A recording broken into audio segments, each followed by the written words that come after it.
Hello മുത്തുമണീസ്, ഇന്ന് രാവിലെ എണീറ്റ ഉടനെ തന്നെ നമ്മളൊന്ന് പുറത്ത് പോയി നോക്കുകയാണ് കേട്ടോ. മഴ രാത്രി പെയ്യുന്നുണ്ടായിരുന്നു കുറേശ്ശെയൊക്കെ, വളരെ കാര്യമായിട്ടൊന്നും ഉണ്ടായിരുന്നില്ല. എങ്കിലും അതിൻ്റെ ആ ഒരു മഴയുടെ ആ ഒരു സംഭവമൊക്കെ എങ്ങനെയുണ്ട് രാവിലെ എന്ന് കാണാൻ വേണ്ടിയിട്ട് ഇറങ്ങിയത്. വളരെ ആശിച്ച് മോഹിച്ച് ഇറങ്ങി നോക്കുന്ന സമയത്ത് സൂര്യൻ എന്നെ നോക്കി പുഞ്ചിരിക്കുകയായിരുന്നു കേട്ടോ. ഒട്ടും മഴ ഉണ്ടായിരുന്നില്ല, രാവിലെ നല്ല ചൂടൊക്കെ ഉണ്ടായിരുന്നു.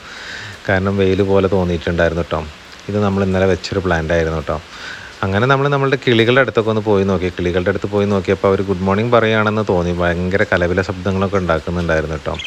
അതൊക്കെ കേട്ട് കഴിഞ്ഞതിന് ശേഷം നേരെ നമ്മളുടെ ജാനിയെ നോക്കിയതാണ്. ജാനി ഇന്നലത്തെ നൈറ്റ് ഡ്യൂട്ടി കഴിഞ്ഞിട്ട് ചെറിയൊരു ക്ഷീണത്തിൽ കിടക്കുക. നമ്മൾ ബെല്ലാനും ജാനിനും ഓരോ ദിവസം ഓരോരുത്തർക്കാണ് ഡ്യൂട്ടി കൊടുക്കാറുള്ളൂ. ഒരാളെ കൂട്ടിലാക്കും. ഇന്നലെ ബെല്ല കൂട്ടിലായിരുന്നു, ജാനി പുറത്തായിരുന്നു. ഇനിയിപ്പോൾ ബെല്ല പുറത്തായിരിക്കും, ജാനി കൂട്ടിലായിരിക്കും. അങ്ങനെ നമ്മൾ ഓരോ ദിവസം ഓരോരുത്തർക്കാണ് ഡ്യൂട്ടി കൊടുക്കാറുള്ളത് കേട്ടോ നൈറ്റിൽ.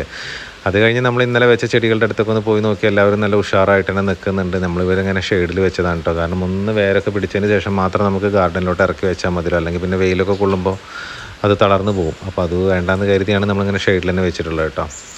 അങ്ങനെ ചെടികളൊക്കെ നല്ല സൂപ്പർ കുട്ടന്മാരായിട്ട് നിൽക്കുന്നുണ്ട്. അത് കഴിഞ്ഞതിന് ശേഷം നേരെ അകത്തോട്ട് കയറി നേരെ കിച്ചണിലോട്ട് കയറാമെന്ന് വിചാരിച്ചു. കിച്ചണിൽ പോയി കഴിഞ്ഞാൽ എന്തെങ്കിലും ഉണ്ടാകും. അവിടെ ഫബി എന്താ ഉണ്ടാക്കിയെന്നൊക്കെ കാണാമല്ലോ എന്ന് വിചാരിച്ചു. നോക്കുമ്പോൾ ബ്രേക്ക്ഫാസ്റ്റ് ഒക്കെ അവിടെ റെഡി ആയിട്ട് ഇരിക്കുന്നുണ്ട്. പിന്നെ ഇതേ പുറത്തടുപ്പിൽ നമ്മളുടെ രസമൊക്കെ വെച്ചിട്ടുണ്ട്. അപ്പോൾ ആളെ കാണുന്നില്ല.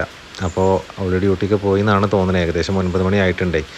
അങ്ങനെ ഞാൻ പുറത്തേക്ക് നോക്കുന്ന സമയത്ത് ഇതേ നമ്മുടെ കുഞ്ഞിപ്പുഴുവിൻ്റെ ശബ്ദം നിങ്ങൾ കേൾക്കുന്നില്ലേ, നമ്മുടെ പൂച്ചയാണ് കേട്ടോ. പിന്നെ ഇതേ അപ്പുറത്ത് വേറൊരാളല്ലേ, ഇവരെക്കുറിച്ചൊക്കെ ഞാൻ പരിചയപ്പെടുത്തി തരാം. അപ്പോൾ ഇൻഷാ അല്ലാഹ് അടുത്ത വീഡിയോയിൽ കാണാം.